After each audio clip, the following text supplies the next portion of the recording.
Humilité d'un saint moine ou autosuggestion d'un religieux déséquilibré et mystificateur?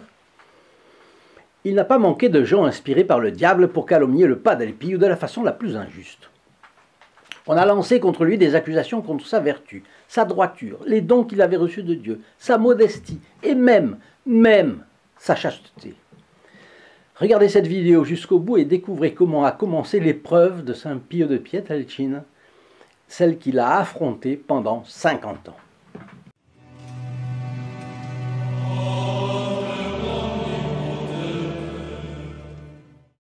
Chers amis fidèles du Padre Pio, bonjour, mon nom est Jean Goyard et vous assistez au programme sur les pas du Padre Pio. Aujourd'hui, nous allons contempler le véritable calvaire du Padre Pio.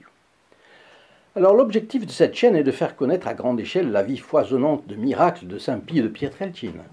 La mission de ce grand moine catholique est d'arracher les âmes aux griffes du diable.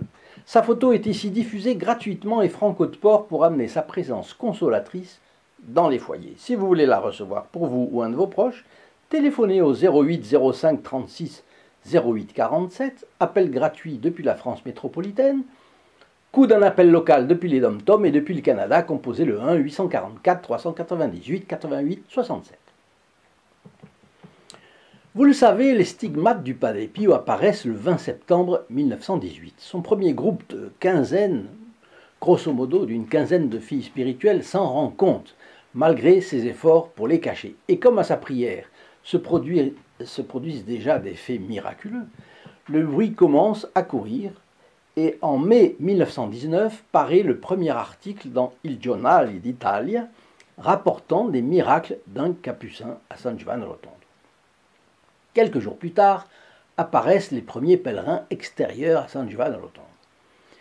Et début 1920, déjà, des journaux commencent à relater qu'un moine de San Giovanni Rotondo est favorisé de grâces extraordinaires. Puis le phénomène des stigmates est raconté, et surtout un jeune soldat dont la blessure de guerre, doublée d'une infection grave, a été déclarée absolument incurable par les médecins, donc il mourra un jour ou l'autre, et assez vite, se trouve complètement guéri quand le Padre Pio l'a béni. Dès lors, la réputation de sainteté du Padre court comme une traînée de poudre, en même temps qu'une vraie persécution prend corps contre lui. Il y a 5 personnes en cause. En réalité, elles sont jalouses de voir les fidèles leur échapper pour se diriger vers le Padre Pio. Vous l'avez peut-être déjà compris à ce stade, ce sont 5 ecclésiastiques du clergé local. L'évêque de Manfredonia, d'abord, qui a une vie dépravée, et donc des raisons pour être contre le Padre Pio, cela apparaîtra, cette vie dépravée, au grand jour au cours d'une visite apostolique à laquelle il sera soumis et à la suite de laquelle il sera privé des insignes épiscopaux et renvoyé dans sa famille.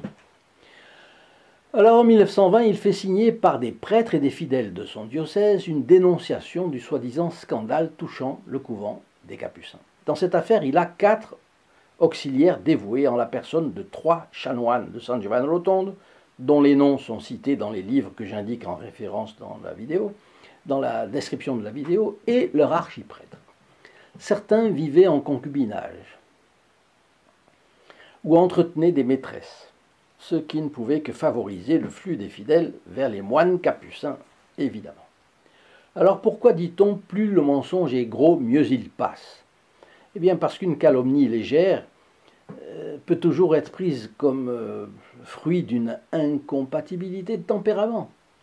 Ça arrive tellement aujourd'hui. Pour que la mayonnaise prenne, il faut d'abord que la calomnie soit choquante, parce que le public aime le scandale. Et ensuite, il faut qu'elle paraisse mue par une sainte indignation. Vous vous rappelez que Caïphe, dans l'évangile de la Passion du Christ, déchire ses vêtements lorsque Jésus lui répond en affirmant qu'il est bien le Fils de Dieu. C'est dans l'évangile selon saint Matthieu, chapitre 26, verset 65. Et une tradition rabbinique imposait à quiconque entendait un blasphème contre le nom de Dieu de déchirer ses vêtements. Alors, pour se montrer indigné, Caïphe fait ce geste, ce qui ne prouve d'ailleurs rien, mais a comme objectif d'influencer les assistants. La question qui se pose à nous, donc, est celle-ci. Qu'est-ce qui a été le plus dur pour le Padre Pio? Qu'est-ce qui a constitué son calvaire? Toute sa vie durant d'ailleurs. D'abord, la qualité de ceux qui ont répandu les calomnies contre lui. Des prêtres de San Giovanni Rotondo et son évêque. Sa propre institution, si on peut dire. Ensuite, parce que, quelques années après, les supérieurs de l'ordre des Capucins leur ont emboîté le pas et que le Saint-Office même, toujours réticent vis-à-vis du Padre, prendra des mesures disciplinaires contre lui. Et lui, il l'a vu tout de suite, bien sûr. Ça aboutirait là. Ensuite, hormis la souffrance personnelle que cela représentait pour lui, cela a entraîné de graves conséquences pour son apostolat.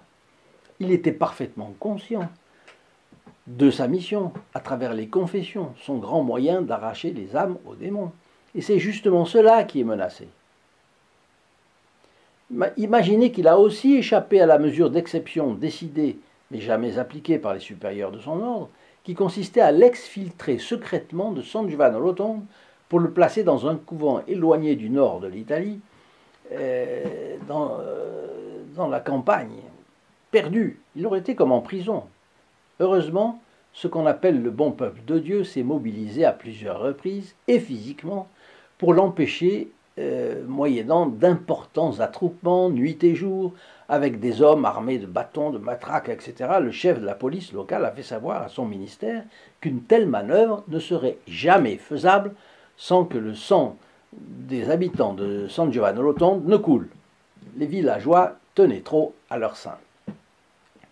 Alors en troisième lieu, c'était extrêmement dur pour le Padre Pio parce qu'il n'était pas égoïste comme la plupart des hommes le sont. Qu'est-ce qu'une âme innocente? C'est une âme exempte de tout égoïsme. Il était innocent, donc il ne jugeait pas comme nous en fonction de son égoïsme. Vous voyez, constater que ces mesures contre lui, qui impliquaient mensonge, amour-propre, orgueil, jalousie, signifiaient une trahison de l'Église par de très hautes vocations. Un évêque, un archiprêtre, 3 chanoines. Et c'est cela qui lui causait une si grande souffrance. Il avait une notion pure de ce qu'est la vocation d'un ecclésiastique. Il la voyait comme Dieu la voit. Quand nous apercevons ce genre de trahison, nous avons des réactions contradictoires. D'un côté, nous ne voyons pas la véritable sacralité de la vocation sacerdotale. Oh, parfois, oui, on voit le côté, l'importance, parce que le prêtre fait venir le corps de notre Seigneur et le sang de notre Seigneur à la messe. Mais on a une tentation de voir cela comme c'est un clerc. Une tentation un peu de cléricalisation de la chose. On s'habitue et on le considère comme un clerc. Et alors on vénère le clerc parce qu'il est un clerc. Mais nous ne voyons pas la véritable sacralité que ça représente. D'un autre côté, nous ne voulons pas voir à quel point le mal peut aller loin. Il n'est pas possible que les ecclésiastiques, certains ecclésiastiques, heureusement, veuillent le mal à ce point. Et nous évitons, ou bien nous ne voulons pas considérer la taille de l'offense contre Dieu. Or, pour faire une réparation à la hauteur, prier, faire pénitence, il faut voir les faits dans leur profondeur et considérer ce qu'ils représentent comme atteinte à la sainteté de Dieu et de l'Église. Pensez à Sainte Thérèse de l'Enfant Jésus, qui est allée au Carmel, principalement pour prier pour les prêtres. D'autre part, ne pas voir en face ces choses, c'est ce qui nous empêche de comprendre la portée du message de Notre-Dame à Fatima, par exemple, dont nous pensons que ce message n'a rien à nous apprendre de plus. Hélas, le temps passe, et s'approche le moment du châtiment qui a été prédit aux hommes. Et puis, quand nous pensons péché, nous pensons surtout péché individuel, personnel. Mais les péchés commis par les comportements collectifs des peuples ou par les lois particulièrement iniques des nations, cela est immensément plus grave. Ces péchés crient vers le ciel et réclament à Dieu vengeance, pour reprendre le vocabulaire adéquat. Le plus grave, ce sont bien sûr les déviations au niveau des principes, puisque ce sont des centaines de milliers d'âmes, peut-être des générations entières, auxquelles seront fermées les portes du ciel au lieu qu'elles soient ouvertes. C'est pour cela que le Padre Pio est tellement affecté par ce qu'il voit de calomnie lancée contre lui.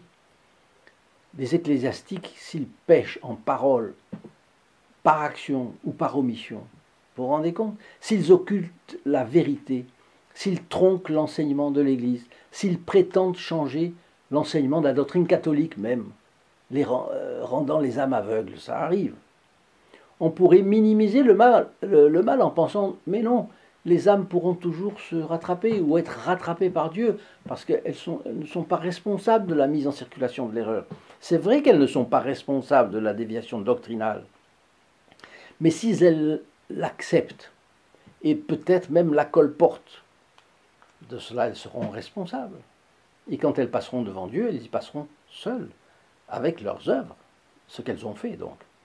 Autrement dit, ces ecclésiastiques qui ont calomnié le Padre Pio auront joué le rôle de tentateur, exactement à l'opposé de ce qu'a fait toute sa vie notre bon Capucin. Le cœur du Padre Pio saignait à cause de cela. Non parce que la persécution le touchait, lui, mais parce que c'était une offense à notre Seigneur Jésus-Christ. Voilà la différence avec notre réaction. Ce qui ne mord pas directement notre égoïsme ne nous fait pas trop bouger. Que l'Église vive aujourd'hui sa passion a tendance à nous toucher beaucoup moins que les contrariétés matérielles de notre petite vie de tous les jours. Notre alimentation du moment, notre sommeil de la nuit passée qui n'a pas été si bon, nos ennuis de santé. Alors, quelle est la solution? Bien, la solution, c'est de prier pour arriver à comprendre la véritable passion par laquelle passe l'Église de nos jours, nous en attrister, consoler notre Seigneur et suivre le Padre Pio dans ses voies et ses réflexions. Suivre le Padre Pio dans ses pensées et ses conseils. Vous avez compris que nous sommes ici au cœur de ce qui motive ce programme sur les pas du Padre Pio. Pour donner une idée de l'atmosphère dans laquelle le Padre Pio a vécu pendant des années, pendant 50 ans même, bon, mais enfin surtout ces années-là, nous résumons les principales accusations portées contre lui dans les lettres et les rapports envoyés au Saint-Office par les détracteurs que j'ai évoqués. On a raconté que le Padre Pio vivait entouré de jeunes femmes amoureuses de lui, d'avoir obtenu un lit réservé dans une auberge voisine, où quand il se déclarait malade, il venait souvent passer des nuits assisté par celle-ci. On a raconté aussi qu'une nuit, il s'était évanoui et que ces femmes l'ont déshabillé pour voir ses stigmates. Et comme elles étaient extatiques et enivrées, elles ont baisé ses plaies de manière indécente. Toujours selon ses détracteurs. Le Padre Pio se permettait de caresser ses favorites qui lui offraient des sous-vêtements luxueux et des parfums enivrants. Ainsi, le religieux soi-disant stigmatisé serait un nabab jouisseur et débauché sous couvert de mysticisme religieux. Un espèce de Raspoutine, quoi. Il se parfumerait, utiliserait des onguents précieux pour en enduire ses cheveux. Son habit n'était pas fait d'un tissu pauvre et grossier comme tous les moines, mais d'une étoffe riche et luxueuse. Au lieu des sandales de rigueur, il portait des bottes en cuir fin. Il ne faisait pas pénitence, se nourrissait de plats élaborés. Sa cellule monastique avait été restaurée et agrandie, un sol de qualité avait été spécialement choisi. Son lit était fait de ressorts souples et il disposait de fauteuils confortables dans sa cellule. Et on racontait enfin que ses confrères moines étaient au courant de tout, le couvraient parfaitement, ils étaient même des complices, avaient inventé les histoires de miracles merveilleux pour attirer les gens et gagner de l'argent. Ils auraient même payé des journalistes et le maire du village pour les aider à faire connaître le charlatan mystificateur. Autrement dit, un tableau absolument ahurissant, diffusé avec arrogance, non seulement par oral, mais aussi par écrit. Vous pourriez croire que les choses se soient arrêtées là. Eh bien non. Quand l'homme cède à ses mauvais penchants, il est capable d'être encore plus mauvais. Et je vais vous raconter maintenant ce qu'a fait celui qui s'est le premier engagé dans les calomnies contre le Padre Pio. Avant, n'oubliez pas de partager cette vidéo à vos amis. Quand vous le faites, non seulement vous entrez dans les intentions de la messe du vendredi à midi qui suit le partage, mais les personnes destinataires du partage entrent pareillement dans les intentions de cette messe. Et vous voilà ainsi un trait d'union entre les âmes et le Padre Pio. N'hésitez pas non plus à venir me rendre visite sur le lien https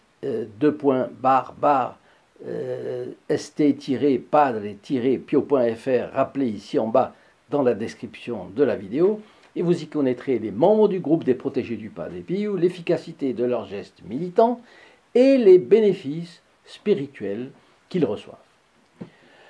Alors, sous la houlette de l'évêque de Manfredonia, qui a été le grand inspirateur de tout cela, un des principaux artisans de ces calomnies fut le chanoine Giovanni Misciu, qui avait rassemblé ces calomnies et les avait classées dans un livre. Il avait donné le manuscrit à lire à de nombreuses personnes en annonçant qu'il allait le publier. Il savait que s'il le donnait à la presse, il risquerait de se mettre en porte-à-faux avec la justice. Il l'a donc fait circuler dans un but précis. Spéculer sur la probable peur de proches du Padre Pio afin de leur extorquer de l'argent. Et il a fait courir le bruit que le processus de publication était déjà lancé, ne pouvait pas être stoppé et qu'une amende de 5000 lire devrait être payée en cas de rupture du contrat avec la maison d'édition. Et si quelqu'un souhaitait que le livre ne se retrouve pas en librairie, il faudrait régler cette somme au chanoine. Il faut lui reconnaître une inventivité spéciale. Bon. Michele Forgione, frère du Padre Pio, informé de ce fait, s'est tout de suite inquiété, mais il n'était pas très instruit. Et il s'est naturellement proposé pour éviter le scandale, tout en taisant l'affaire à son frère pour que cela ne pèse pas sur lui. « Je n'ai que 500 lire, a-t-il dit, mais je vendrai mes terres pour que le Padre Pio n'ait pas à souffrir davantage. » Quelques amis perspicaces du Padre Pio ont eu tout de suite vent de la chose et se sont interposés contre cet odieux chantage. Ils ont guidé Michele dans les négociations avec le chanoine et lorsque ce dernier a reçu l'argent du chantage, la police l'a pris sur le vif. Un procès s'en est suivi et lorsque le chanoine fut condamné, le Padre Pio est intervenu de tout son poids religieux auprès de la justice pour le faire échapper à la prison. Le Padre Pio lui a pardonné, mais le chanoine avait été bien puni. Chers amis fidèles du Padre Pio, je vous souhaite une très bonne journée et je vous dis à très bientôt encore et toujours autour de notre bon Padre Pio. Au revoir. In nome del Padre, del Figliolo e dello Spirito Santo, e così sia. Sia lodato Gesù e Maria, oggi e